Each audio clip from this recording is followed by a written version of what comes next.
بسم اللہ الرحمن الرحیم۔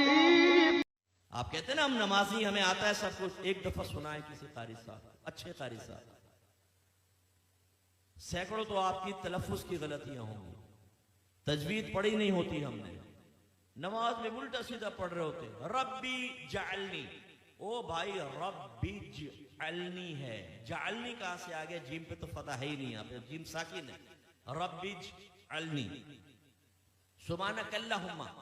کلہ نہیں ہے، سبحانک اللہم، تھوڑا اٹھانا ہوتا ہے تاکہ الف مدہ پورا بنے، کھڑا زبر ہے، الف مدہ کے برابر کھینچنا ہے اس کو، دو حرکات کے برابر، سبحانک اللہم،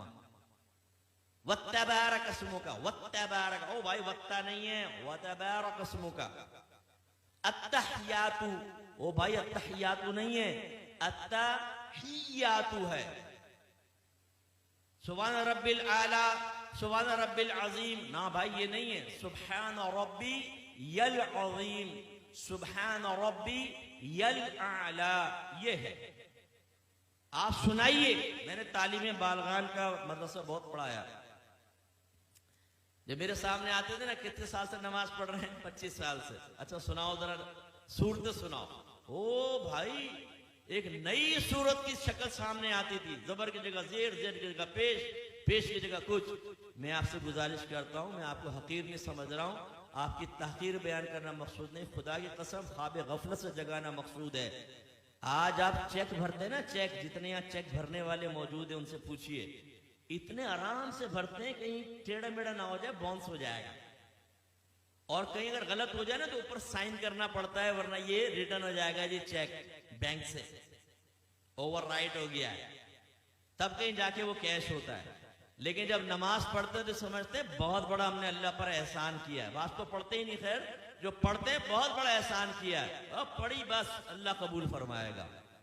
حالانکہ نبی کریم صلی اللہ علیہ وسلم فرماتے ہیں کہ بندہ بعض اوقات 60 برس تک نماز پڑھتا ہے لیکن اس کی ایک بھی نماز اللہ تعالیٰ کی بارگاہ میں قبول نہیں ہوتی، کیونکہ رکوع صحیح کرتا ہے تو سجدہ غلط کر دیتا ہے، سجدہ صحیح کرتا ہے تو رکوع غلط کر دیتا ہے۔ ایک روایت میں فرمایا بعض نمازی ایسے ہیں کہ مسجد کے دروازے سے باہر نہیں نکلنے پاتے کہ ان کی نماز پرانے کپڑے کی طرح لپیٹ کے اس کے منہ پہ مار دی جاتی ہے۔ ایک روایت میں فرمایا جب نمازی بعض اوقات نماز ختم کرتا ہے تو نماز اس سے یہ کہتی ہے اللہ تجھے ایسا ہی برباد کر دے جیسا تو نے مجھے برباد کیا۔ اس میں وہ خاص طور پہ سپرمین نوجوان یہاں بیٹھے ہوئے نا، جب نماز پڑھنے کھڑے ہوتے ہیں رکو سجدہ، ایک دم سیدھے کھڑے ہو گئے، رکو سجدہ، ابھی ہماری الحمد آدھی بھی نہیں ہوتی، 2 رکعتیں ختم کر لیتا، اور جب یہ سلام پھیرا کلٹی باہر، او بھائی تو یہ تو ایکسپریس ٹرین بنا ہوا ہے، بلٹ ٹرین، یہ تیرا فائدہ کیا ہوا نماز پڑھنے کا؟ یعنی سر سے بوجھ اتار رہے ہو۔ آپ نے دیکھا جمعے کی نماز کے بعد جیسے ہی امام صاحب سلام پھیرتے ہیں جوتیوں پر رش لگ جاتا ہے،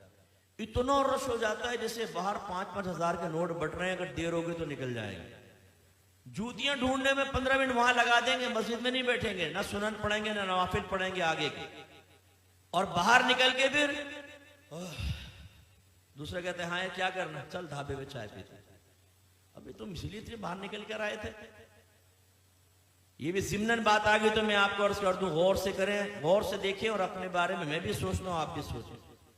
نبی کریم صلی اللہ علیہ وسلم فرماتے ہیں کہ مسجد کی اور مومن کی مثال ایسی ہے جیسے مچھلی اور دریا،